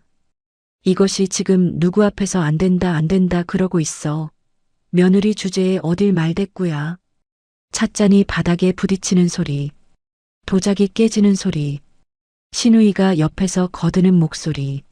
새언니, 뭘 그렇게 놀라. 엄마 말이 틀린 말도 아닌데. 남편이 저를 속 좁다고 매도하는 목소리까지. 로비를 지나가던 회사 직원들이 일제히 그쪽을 돌아봤습니다. 시어머니의 얼굴이 시뻘겋게 달아올랐죠. 예, 그거 끄라고. 시어머니가 제 핸드폰을 향해 손을 뻗었습니다. 저는 한 걸음 옆으로 물러나며 시어머니의 손을 살짝 피했죠. 어머니, 이게 어머니가 저한테 하셨던 말씀이에요. 들어보세요. 녹음 파일은 계속해서 재생되었습니다. 너 이 집 문턱 다시 넘으려면 그 명의부터 가지고 와라. 안 그러면 우리 집안에 발도 들이지 마. 옆에 서 있던 시누이가 양손으로 자기 얼굴을 가리며 고개를 푹 숙였습니다. 회사 동료 몇 명이 저쪽에서 수군거리는 소리가 들렸습니다. 저는 핸드폰을 든 채 시어머니와 시누이를 똑바로 바라봤습니다. 어머니, 이게 어머니예요. 이게 진짜 어머니 얼굴이에요. 시어머니가 두 손으로 자기 머리를 감싸며 무릎을 굽히려 했습니다. 저는 그 모습을 끝까지 보지 않고 보안 요원에게 짧게 눈짓을 보냈죠. 두 분 회사 밖으로 안내해 주세요. 보안 요원 두 분이 시어머니와 시누이의 양옆에 서서 정중하게 출구 쪽을 가리켰습니다. 시누이가 그제야 어머니의 팔을 잡으며 입을 열었습니다. 엄마 가자. 엄마 빨리 가자. 시어머니가 시누이에게 끌려가면서도 뒤를 돌아 저에게 손가락을 뻗었습니다. 예, 너 이러면 안 돼. 사람이 어떻게 이래. 저는 한마디도 대꾸하지 않았습니다. 핸드폰의 정지 버튼을 누르고 화면을 그대로 잠근 뒤 핸드백 안에 다시 넣었죠. 회전문 너머로 두 사람이 빠져나가는 모습을 끝까지 지켜봤습니다. 회사 직원 몇 명이 저에게 다가왔습니다. 옆팀 과장님 한 분이 조심스럽게 어깨를 두드려 주셨죠. 팀장님 괜찮으세요? 저는 옅게 웃으며 고개를 끄덕였습니다. 네, 괜찮아요. 신경 쓰지 마세요. 엘리베이터를 타고 사무실로 올라오는 동안 저는 거울에 비친 제 얼굴을 잠깐 들여다봤습니다. 화장은 멀쩡했고 표정도 평온했죠. 가슴 안쪽이 조금 떨리고 있었지만 그건 두려움이 아니라 후련함이었습니다. 같은 시간 시댁 식구들은 회사 앞에서 쫓겨나 길거리에 그대로 주저앉아 있었다고 합니다. 은행에서는 빌라 경매 일정을 통보해 왔고 신우이가 빌린 사채는 매일 이자가 불어났습니다. 사채업자들은 신우이의 핸드폰으로 하루에도 수십 통씩 협박 문자를 보냈죠.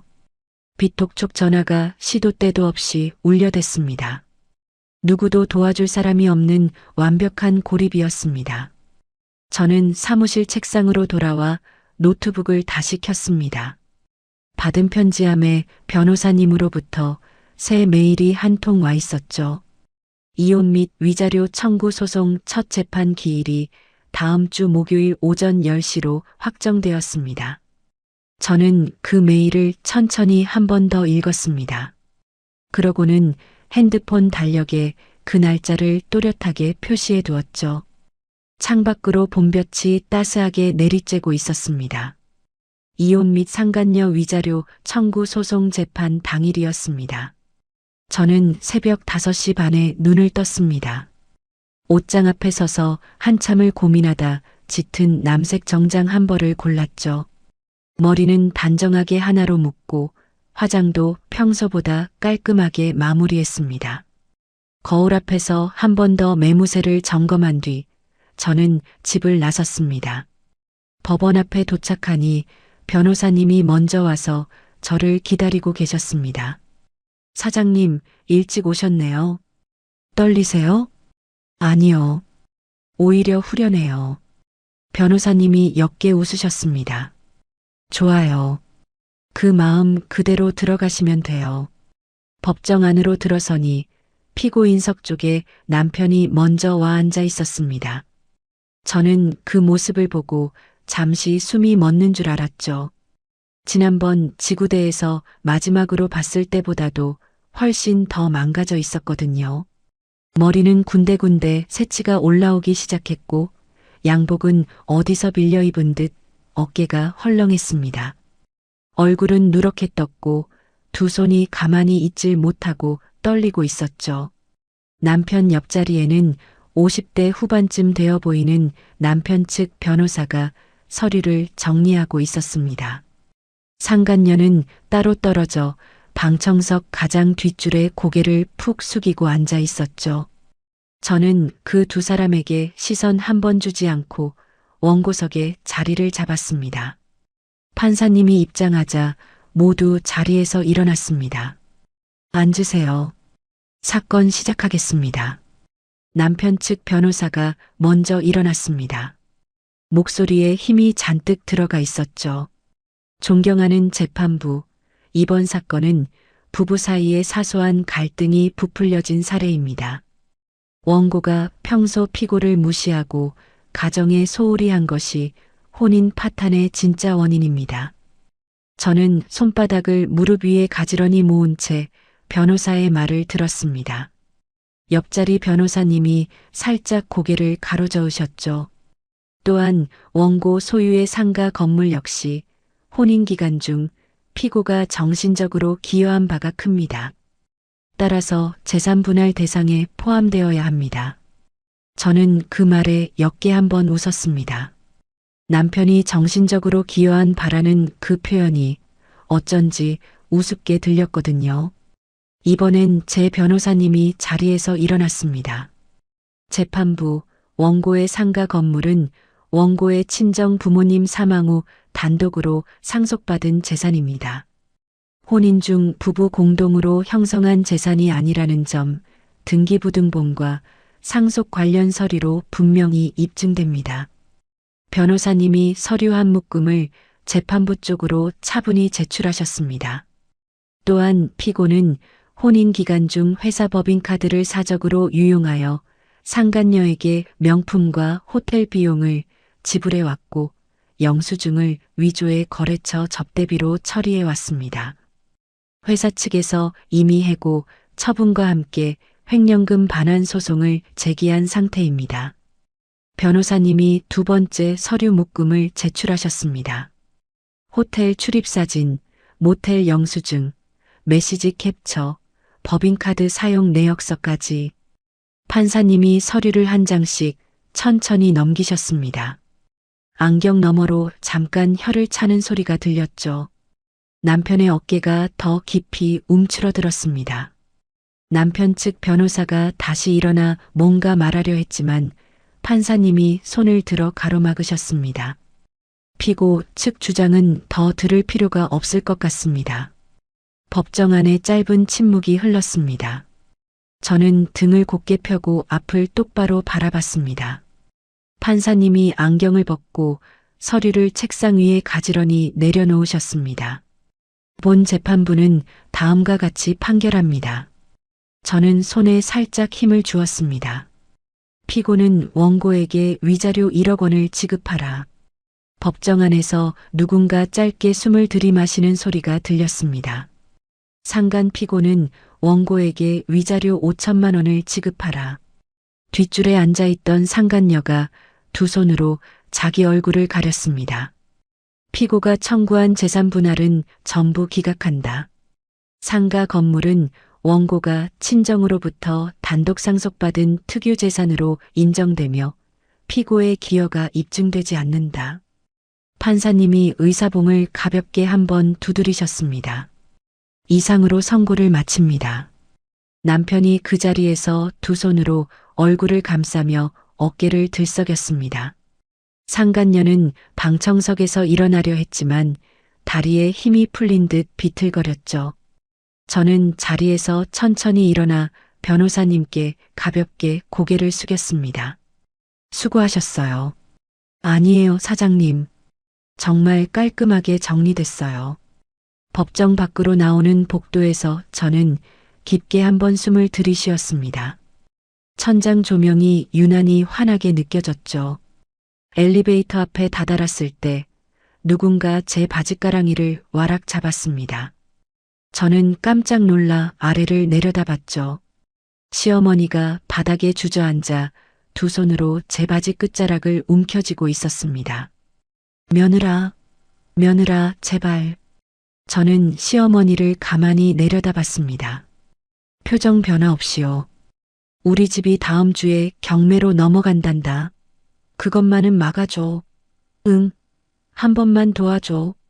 시어머니의 목소리가 복도에 쩌렁쩌렁 울렸습니다. 지나가던 사람들이 슬금슬금 그쪽을 쳐다봤죠.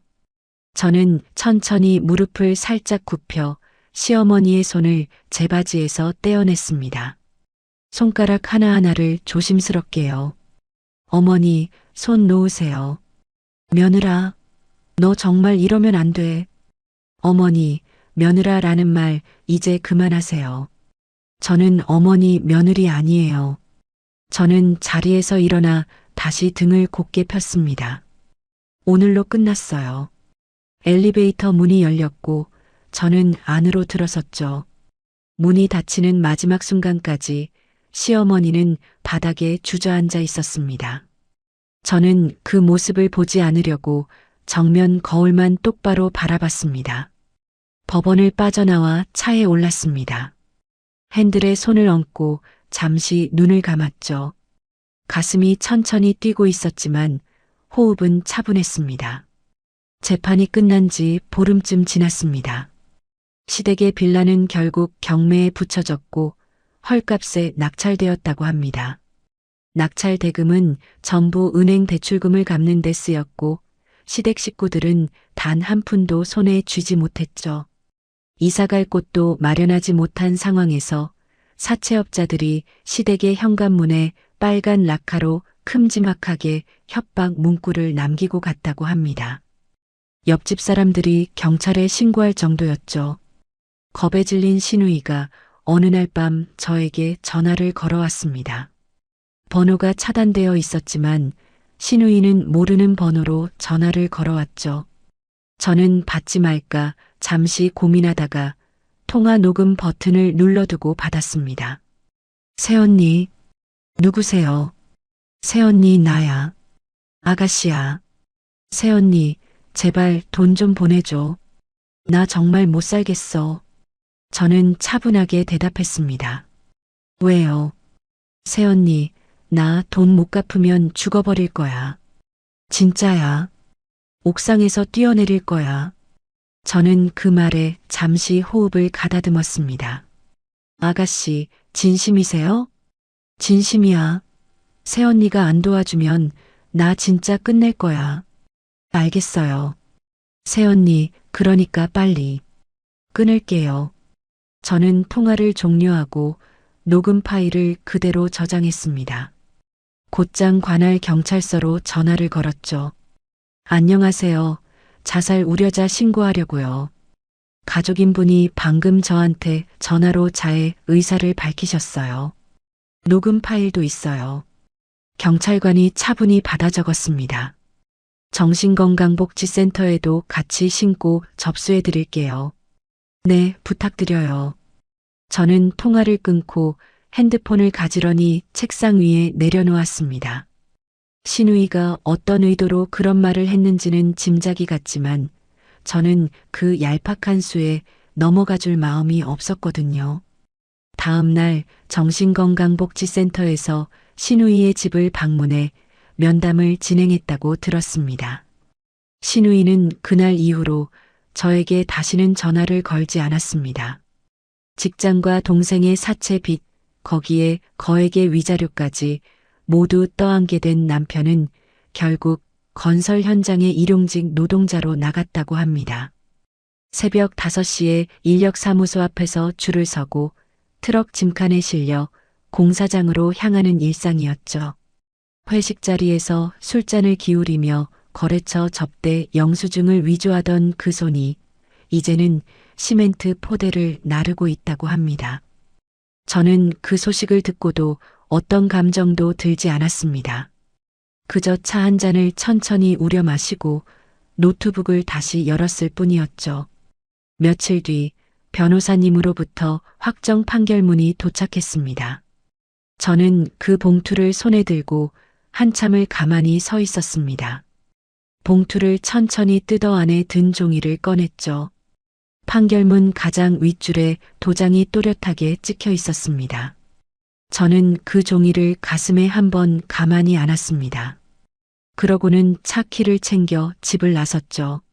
상가 건물 주차장에 차를 세우고 1층 카페에 들렀습니다. 카페 사장님이 저를 발견하고 환하게 웃어주셨습니다. 사장님, 오늘 표정이 좋으시네요. 네, 좋은 일이 있어서요. 저는 창가 자리에 앉아 따뜻한 카페라떼 한 잔을 시켰습니다. 창밖으로 봄볕이 부드럽게 거리에 내리쬐고 있었죠. 카페에 흘러나오는 잔잔한 음악이 귀에 편안하게 감겼습니다. 저는 핸드폰을 꺼내 메모장을 열었습니다.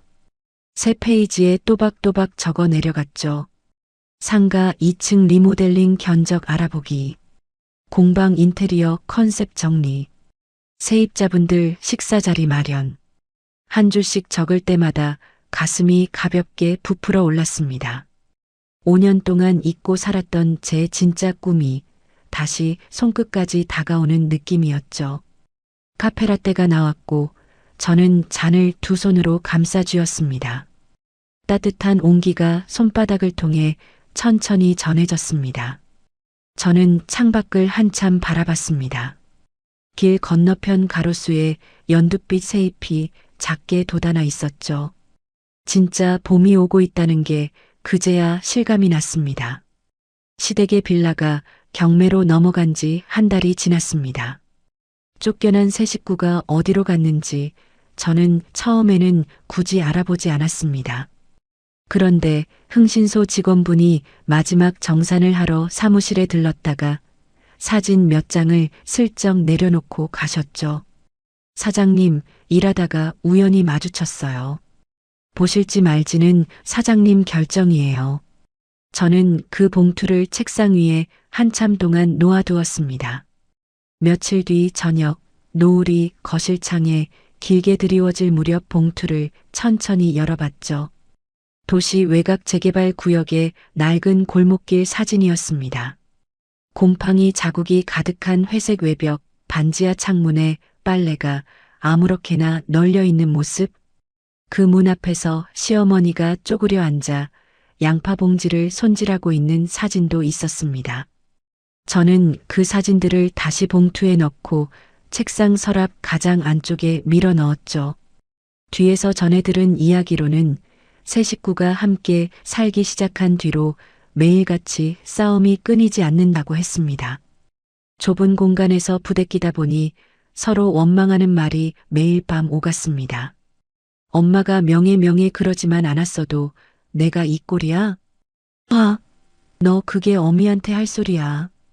엄마는 또 카드 받자마자 그렇게 명품관 휘젓고 다닐 줄 누가 알았어. 시어머니가 결국 며칠 만에 화병으로 자리에 누우셨다고 합니다. 스트레스에 잠도 못 자고 머리가 깨질 듯 아프다며 한동안 일어나지도 못했죠. 병원에 가야 했지만 약값조차 마련하지 못했습니다. 남편이 받아오는 일용직 일당은 손에 쥐기도 전에 사채업자들이 가져가 버렸으니까요. 시누이는 그 와중에 동네 편의점에 아르바이트 면접을 보러 갔다고 합니다. 생전 처음 잡아본 야간 시급 일자리였죠. 손님 응대도 서툴고 물건 위치도 못 외워서 사장님께 매번 잔소리를 들었다고 합니다. 이틀 만에 시누이는 그 일을 그만뒀습니다. 이런 거 사람이 할 짓이 아니야. 집에 돌아온 시누이가 컴퓨터를 켜고 인터넷 방송을 시작했다고 합니다. 울먹이는 목소리로 자기 사연을 풀어놓았죠. 여러분, 저는 사실 새언니한테 너무 큰 상처를 받은 사람이에요. 우리 가족이 지금 길거리에 나앉게 됐어요. 처음에는 시청자 몇 명이 들어와 위로해주는 듯 했습니다. 그런데 30분이 채 지나지 않아 채팅창에 누군가의 글이 올라오기 시작했습니다. 이 사람 그 영엘리치 행세하던 사람 아니야? 맞아. SNS에 풀빌라 사진 올리던 사람. 새언니 카드로 오마카세 다니던 거 다 캡처 있어요. 채팅창에 시누이의 과거 SNS 캡처가 줄줄이 올라오기 시작했습니다. 응원이 아닌 비난과 조롱이 쏟아졌죠. 시누이는 결국 방송 도중에 카메라를 꺼버렸다고 합니다. 곧장 계정을 삭제하고 그날부터 방구석에 틀어박혀 나오지 않았죠. 비가 억수같이 쏟아지던 어느 날 저녁이었습니다. 저는 상가 1층에서 카페 사장님과 잠시 이야기를 나누고 있었습니다. 세입자분들 식사 자리에 대한 의논이었죠. 카페 사장님이 먼저 알아보셨습니다. 사장님, 저기. 저는 천천히 그쪽으로 시선을 돌렸죠. 남편이 길 건너편 카페 유리창 너머로 안을 들여다보고 있었습니다. 회색 작업복 위에 비를 잔뜩 맞은 채로 어깨를 잔뜩 움츠리고 있었습니다. 머리카락이 이마에 달라붙어 있었고 입술은 새파랗게 질려 있었죠. 상가 경비원이 그쪽으로 다가가 손짓하는 모습이 보였습니다. 남편이 잠시 머뭇거리다가 등을 돌려 비가 쏟아지는 골목 안으로 사라졌습니다. 카페 사장님이 조심스럽게 저를 살피셨습니다. 사장님, 괜찮으세요? 저는 따뜻한 차를 한 모금 마시고 차분히 대답했습니다. 네, 괜찮아요. 시어머니의 근황도 풍문으로 들려왔습니다. 동네 무료 급식소를 매일 찾아가 끼니를 때운다고 했습니다. 같은 식탁에 앉은 노인분들 앞에서 시어머니는 여전히 며느리 욕을 늘어놓는다고 하더군요. 우리 며느리가 글쎄 그 큰 건물을 가지고 있으면서도 나를 이렇게 길바닥에 내놨어요. 그런데 듣는 분들의 표정이 영 시원찮았다고 합니다. 이미 그 동네 일대에는 시어머니의 이야기가 다 퍼져 있었거든요. 오히려 한 어르신이 숟가락을 내려놓으며 한마디 하셨다고요. 내가 들은 거랑 좀 다른 것 같은데. 아드님 부부 이혼시킨 게 누구라고? 시어머니가 그 자리에서 얼굴이 빨개져 자리를 뜨셨다는 이야기가 한 다리 건너 저에게까지 들려왔습니다. 저는 그 이야기를 듣고도 그저 가볍게 고개를 끄덕였을 뿐이었죠. 저는 흥신소 직원분이 가져다 준 마지막 사진들을 꺼내 한 번 더 들여다봤습니다. 그러고는 그 사진들을 모두 종이 분쇄기에 넣었죠. 종이가 잘게 잘려나가는 소리가 사무실 안에 잠시 울렸습니다. 그 소리를 들으며 저는 작은 미소를 지었습니다. 저는 본격적으로 상가 2층 리모델링 작업에 들어갔습니다. 비어있던 공간 약 80평 정도를 제 오랜 꿈이었던 복합문화예술 공방으로 꾸미는 일이었죠. 도자기 체험실, 그림 그리는 공간, 작은 갤러리, 그리고 차 한 잔 마실 수 있는 라운지까지 머릿속에 오래전부터 그려두었던 그림이 이제야 현실로 옮겨지고 있었습니다. 공사가 시작되자 매일 아침 회사 출근 전 저는 잠깐씩 상가에 들렀습니다. 작업복을 입은 인부분들에게 따뜻한 커피를 한 잔씩 돌리는 일이 새 일과가 되었죠. 사장님이 직접 챙겨주시니 일할 만납니다. 좋은 공간으로 잘 만들어주세요. 부탁드려요. 공사가 마무리될 무렵 저는 상가 세입자 사장님들을 모두 모셔 식사 자리를 마련했습니다. 근처 한정식집에서 푸짐하게 한 상 차렸죠. 저는 식사 시작 전에 자리에서 일어났습니다. 여러분, 지난번 시어머니 때문에 많이 불편하셨죠? 정말 죄송했어요. 늦었지만 사과드릴게요. 카페 사장님이 손사래를 치셨습니다. 사장님이 사과하실 일 아니에요. 마음 쓰지 마세요. 저는 한 번 더 정중히 고개를 숙였습니다. 그리고 작은 약속 하나 드릴게요. 앞으로 2년 동안 임대료는 동결하겠습니다. 세입자 사장님들의 눈이 동그래졌습니다. 네, 그게 정말이세요? 네, 진심이에요. 그동안 묵묵히 자리 지켜주신 데 대한 제 작은 마음이에요. 식사 자리에서 박수가 터져 나왔습니다. 저는 그 박수 소리를 들으며 부모님 얼굴을 잠깐 떠올렸죠. 비슷한 시기 회사에서도 좋은 소식이 들려왔습니다. 상반기 인사평가에서 제 성과가 좋게 평가되어 최연소 팀장으로 정식 발령이 났습니다. 회사 직원들 앞에서 임명장을 받던 날 저는 거울 앞에서 한참을 서 있었죠. 거울 속 제 모습이 5년 전과는 완전히 달라 보였습니다. 어깨가 펴져 있었고 눈빛에 흔들림이 없었거든요. 저는 그 모습을 가만히 바라보며 작게 혼잣말을 했습니다. 엄마, 아빠, 잘 살고 있어요. 봄날의 햇살이 사무실 창으로 길게 들어오고 있었습니다. 같은 시간 도시 외곽 어딘가에서는 사채업자를 피해 다니는 발걸음이 있었고 약한 알을 못사 끙끙 앓는 누군가가 있었고 방구석에 틀어박혀 핸드폰만 들여다보는 누군가가 있었죠. 저는 그 세 사람의 이름을 더 이상 입에 올리지 않았습니다. 머릿속에서도 점점 멀어져 갔습니다. 저는 핸드폰 달력에 동그라미를 하나 그렸습니다. 다음 주 토요일 상가 2층 공방 오픈식 날짜였죠. 손가락 끝에 작은 설렘이 묻어났습니다. 상가 건물 2층 공방의 정식 오픈식이 열린 주말 오후였습니다. 건물 앞에는 알록달록한 축하 화환이 줄지어 세워져 있었습니다. 회사 동료들, 세입자 사장님들, 새로 사귄 지인들까지 하나둘 모여들었죠. 저는 연한 하늘색 원피스를 입고 입구에 서서 손님들을 한 분 한 분 맞이했습니다. 사장님, 정말 축하드려요. 공간이 너무 예뻐요. 들어가도 돼요? 네, 편하게 둘러보세요. 차도 한 잔 드리고요. 옆팀 과장님이 꽃다발을 안겨주시며 저를 가볍게 안아주셨습니다. 팀장님, 진짜 멋있어요. 회사에서도 일 잘하시는데 이런 공간까지 운영하시고요. 저는 멋쩍게 웃으며 고개를 살짝 숙였습니다. 감사해요. 정말 오랜 꿈이었거든요. 공방 안쪽에서는 도자기 체험실에 사람들이 모여 손바닥으로 흙을 만지고 있었습니다. 작은 갤러리 코너에는 제가 직접 고른 그림 몇 점이 단정하게 걸려 있었죠. 라운지 한쪽에서는 따뜻한 차와 다과가 손님들에게 돌아가고 있었습니다. 손님들과 웃으며 이야기를 나누던 중이었습니다. 길 건너편에서 누군가의 다급한 발소리가 들렸습니다. 검은 옷을 입은 남자 몇 명이 다른 한 남자를 쫓아 험악한 표정으로 뛰어가고 있었죠. 옆에 있던 카페 사장님이 작은 목소리로 말씀하셨습니다. 사장님, 저 사람들 사채업자들이래요.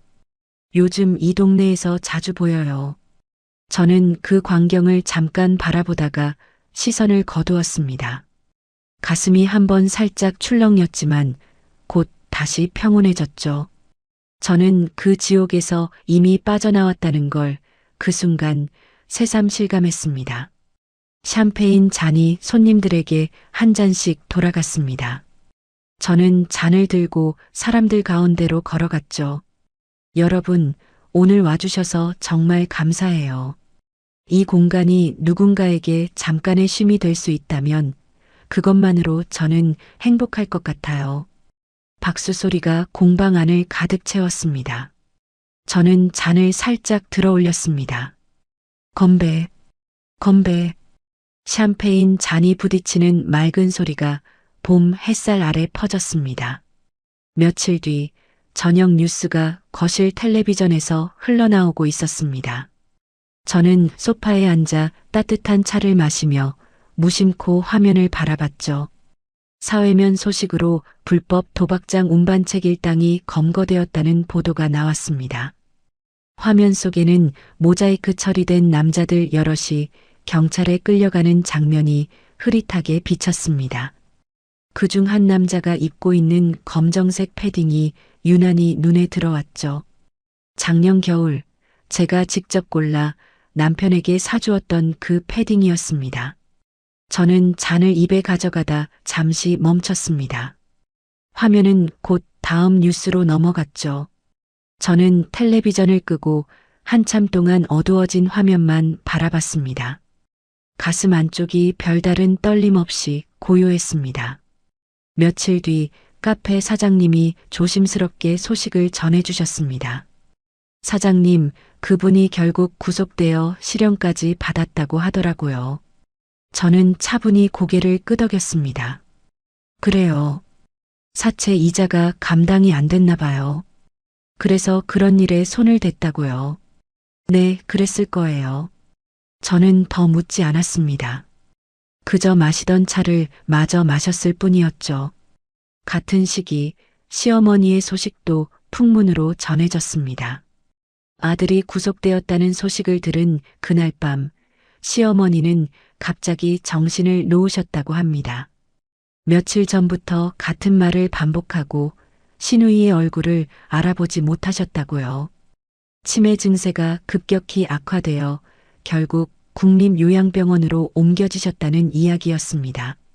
시누이는 사채업자들이 반지하 집까지 찾아오자 어느 날 밤 짐을 챙겨 도망쳤다고 합니다. 휴대폰 번호도 바꾸고 어디로 갔는지 아무도 모른다고요. 한때 그렇게 거창했던 시댁이라는 가문이 단 1년도 안 되는 사이에 흔적도 없이 흩어져 버렸습니다. 저는 그 소식들 앞에서 어떤 감정도 일렁이지 않았습니다. 미움도 통쾌함도 안쓰러움도 없었죠. 그저 그들의 이야기가 제 인생에서 완전히 끝났다는 사실 하나만 또렷이 자리 잡았습니다. 다음 날 아침 저는 평소처럼 6시에 눈을 떴습니다. 부엌으로 가서 원두를 갈고 향긋한 커피 한 잔을 내렸죠. 머그잔을 들고 옥상으로 올라갔습니다. 상가 옥상에는 작은 화단이 있었습니다. 지난 봄에 카페 사장님과 함께 심어둔 꽃들이 한가득 피어 있었죠. 저는 물뿌리개를 들고 꽃잎 사이사이에 물을 천천히 뿌렸습니다. 분홍색, 노란색, 보라색 꽃잎들이 아침 햇살을 받아 반짝였습니다.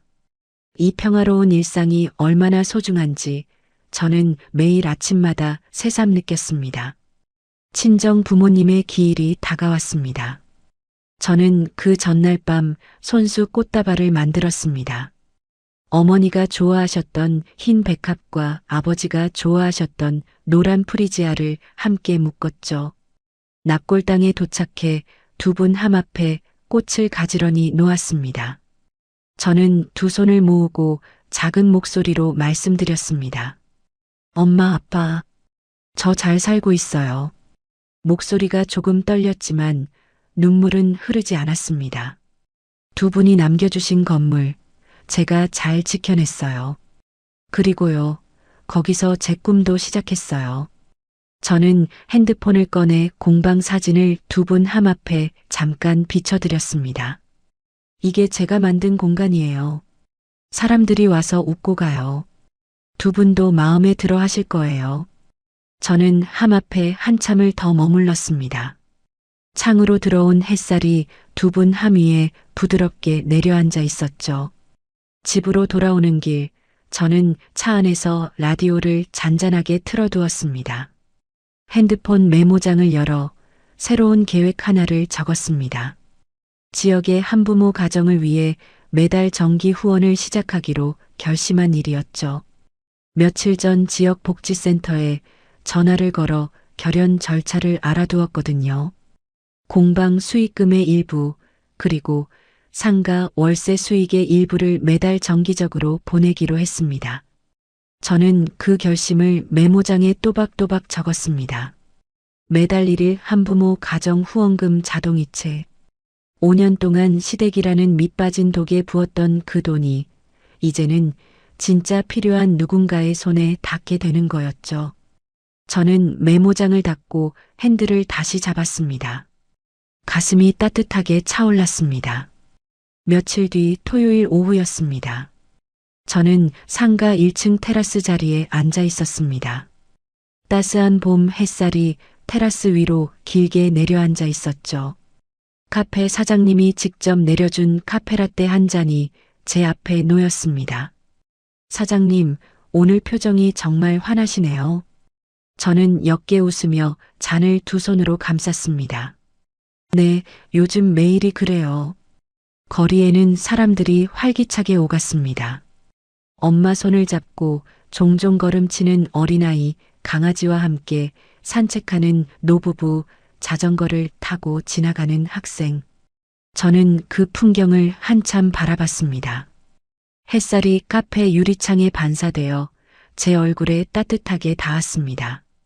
핸드폰이 짧게 울렸습니다. 회사 후배에게서 온 문자였습니다. 팀장님, 다음 주 워크숍 장소 정해졌습니다. 일정표 보내드릴게요. 저는 짧게 답장을 보낸 뒤 핸드폰을 다시 테이블 위에 내려놓았습니다. 카페 안에서는 잔잔한 음악이 흘러나오고 있었습니다. 저는 잔을 입에 가져가 천천히 한 모금을 삼켰습니다. 부드럽고 따뜻한 맛이 입안에 가득 퍼졌죠. 5년 전 결혼식 날 아버지가 제 손을 잡고 들려주셨던 말씀이 문득 떠올랐습니다. 우리 딸 부족함 없이 잘 살아라. 저는 그 말씀을 다른 방식으로 지켜낸 셈이었습니다. 부족함 없이 사는 길은 누군가에게 기대거나 누군가를 떠받드는 것이 아니라 제 두 발로 똑바로 서서 제 손으로 만든 행복을 누리는 일이었으니까요. 테라스 위로 봄바람이 한 줄기 가볍게 스쳤습니다.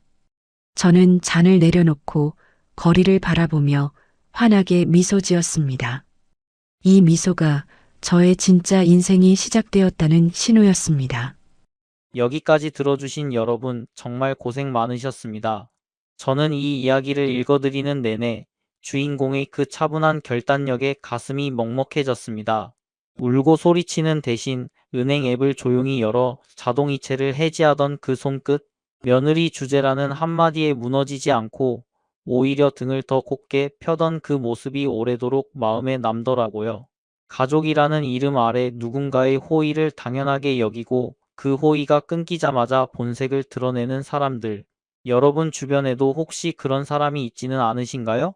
호의가 권리인 줄 아는 사람에게는 때로 단호한 거절이 가장 큰 사랑이라는 걸 오늘 이야기가 알려주는 것 같았습니다. 여러분은 이 이야기를 들으시면서 어떤 생각이 드셨나요? 가장 통쾌했던 장면은 어디였고, 오늘의 주인공에게 어떤 말을 전해주고 싶으신가요? 댓글로 한마디씩 남겨주시면 감사드리겠습니다. 오늘 이야기가 마음에 닿으셨다면 구독과 좋아요로 응원해주세요. 다음 이야기에서 또 만나 뵙겠습니다. 감사합니다.